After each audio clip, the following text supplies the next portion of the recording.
Dr. Wilcox is with us, and this is going to be a little bit unusual. Yeah, I'm inspired to share with the listening audience my personal life and just what's going on recently. And we have three boys, my wife and I, and two still in college, and one's in Charlottesville, and he's Where's the other one? We have one at Tech, one out of Tech, one at Tech, and one at UVA. Okay. And UVA's been sick recently, and we just had he's finally gotten to the doctor. You know, he's 20 years old, and I'll be fine. Yeah. And it's just a flesh wound, and Monty Python. But it turns out after he finally got to the doc up there, he's got double pneumonia and mononucleosis. And remember the kissing disease back in the 80s? And Braden has mono. And so what I'm doing right now is I'm practicing what I preach. And practicing what I preach with my own family, and because we do these things. So he has a battle going on in his body. He has this viral attack with this Epstein Barr virus, which will, back it up. When you have chickenpox as a kid, that's herpes zoster, and then later on it comes back as shingles. The concern with mono is, one, I'm currently sick and what can go on there, and then the consequence of recurrent Epstein-Barr virus, which has the names of chronic fatigue syndrome. And mind you, I'm no specialist in all this stuff. Right. So go talk to your family doctor about the real McCoy. And if I'm wrong, please call up. But so there's a concern about that. So the short-term problem and the long-term problem. And so he goes to the doc up there, and they say you have pneumonia, and they give him antibiotics. Well, does he have viral pneumonia? Why are you giving antibiotics for viral pneumonia? Maybe it's standard of care, and a caring standard, and maybe not. But what do you give for double pneumonia? Well, I guess it depends on the etiology. Why do you have it?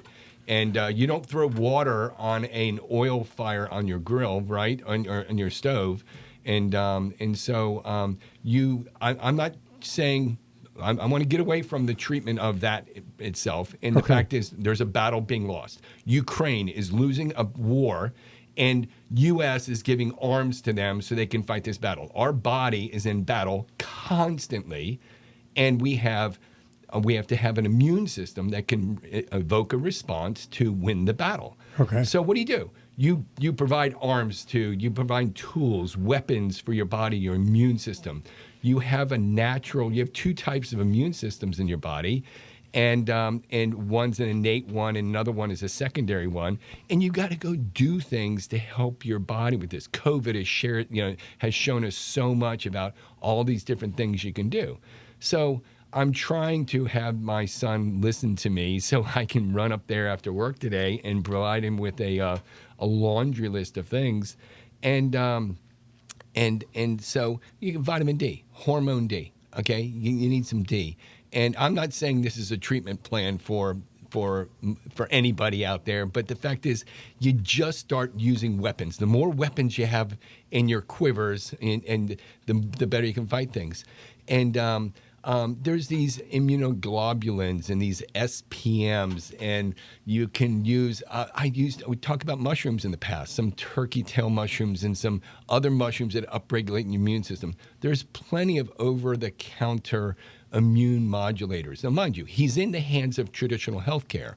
I'm going to try to augment things. So they gave him one pill, and you're taking him a bag. No, I didn't say that. So I'm saying that he's under a treatment protocol that's prescribed by UVA, okay? And they're the physicians there for what, I didn't even know what clinic he went to. So that's not the point. The point is I'm doing adjunctive stuff, additional things.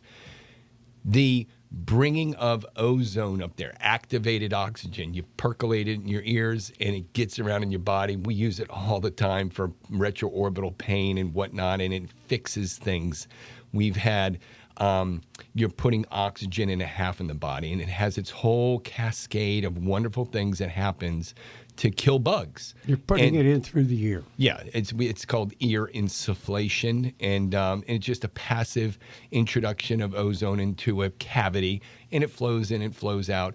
And so the O3 and the O2 and the O1 all have this cascade of short-term acute and long-term for a week or two chronic benefits to the body.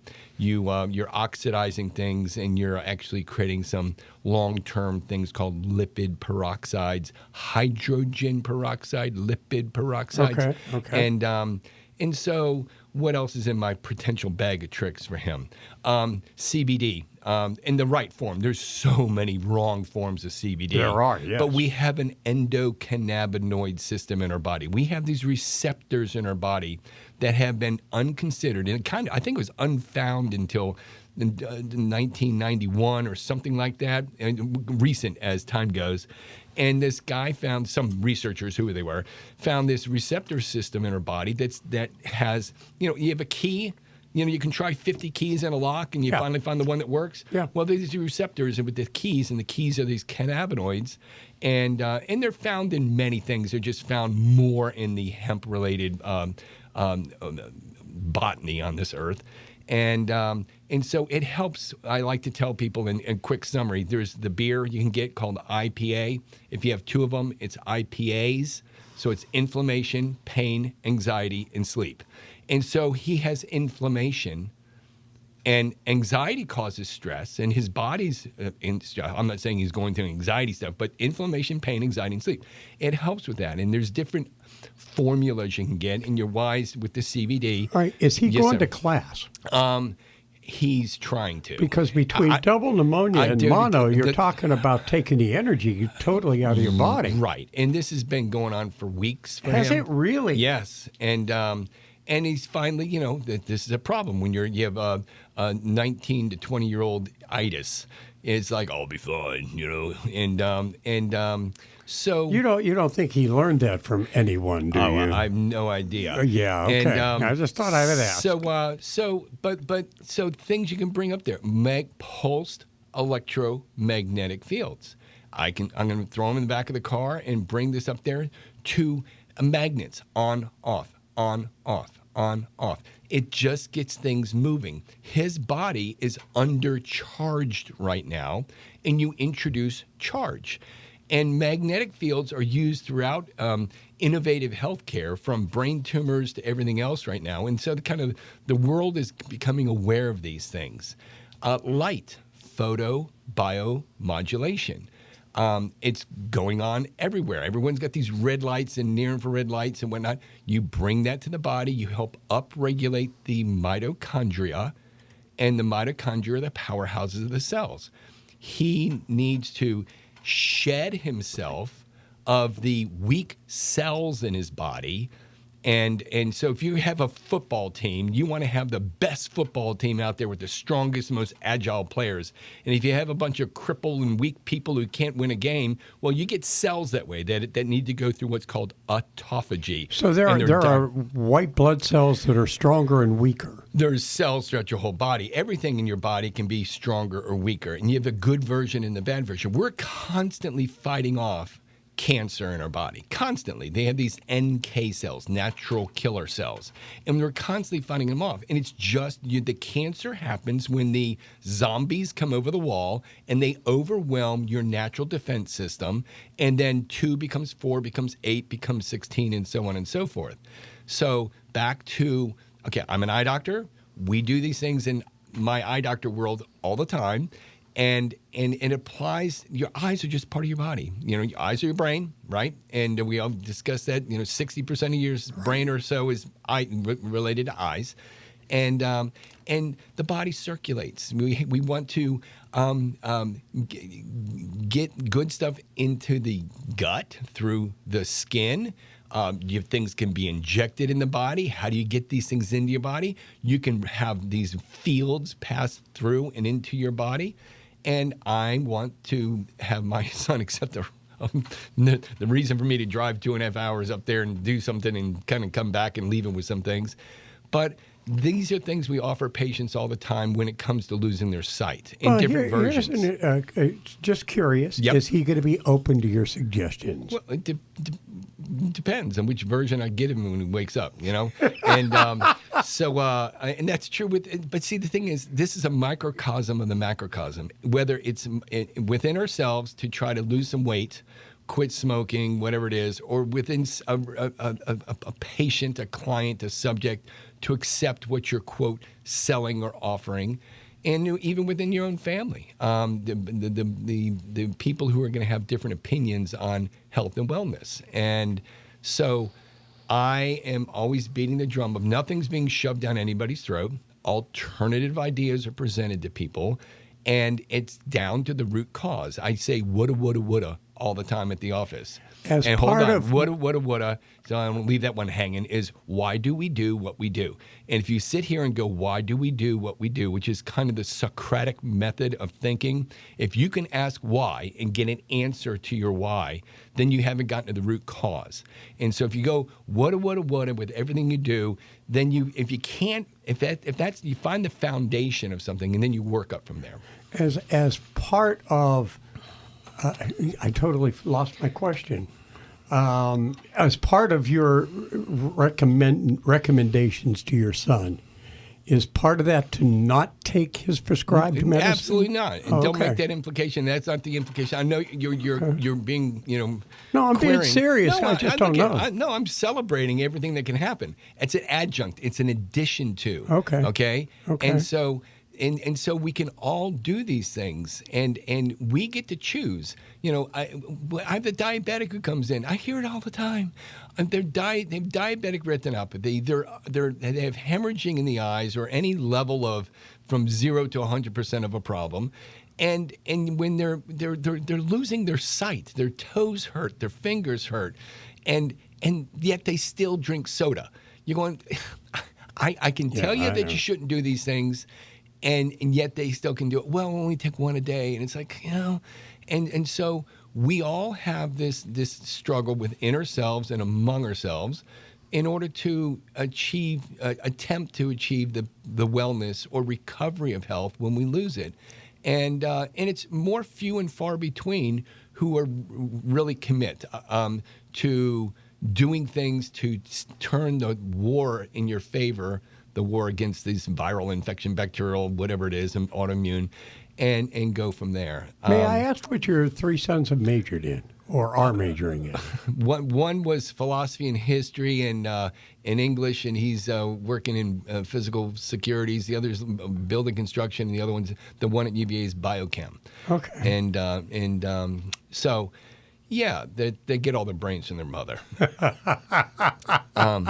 But so listen, I got a phone call Monday from a woman from New Hampshire. She's a CPA. I don't know the woman. She found me online because I uttered the word ocufolin, and somehow she's looking. Well, she has, and she called me, and she's going up to Mass Eye and Ear and Leahy Eye Institute, and she has some condition going on in her eye, and I stopped her when she started, because I find it most beneficial to tell people things if you can before they say it, and that way, you don't go to the palmist with your purse open or whatever you have, so they can go find clues. So I because they go, oh yeah, I can see that you have, but so I'm talking to this woman about what's going on in her eyes, and so. Because she's saying, well, we're not finding answers, and I'm ringing you up to ask you about some things. And I said, well, you probably have apnea, and you probably have a MTHFR SNP, a genetic SNP that doesn't allow you to process your folates well. You probably have elevated homocysteine and low vitamin D, and some other things. She goes, how did you know this stuff? I said, well, I would say the same thing. Well, the thing is, it's just a book that repeats itself over and over again. And it's down to the root cause, the woulda, and it's circulation, inflammation, minerals, and voltage. We have poor circulation, high inflammation, we don't have the right minerals, and our voltage is down.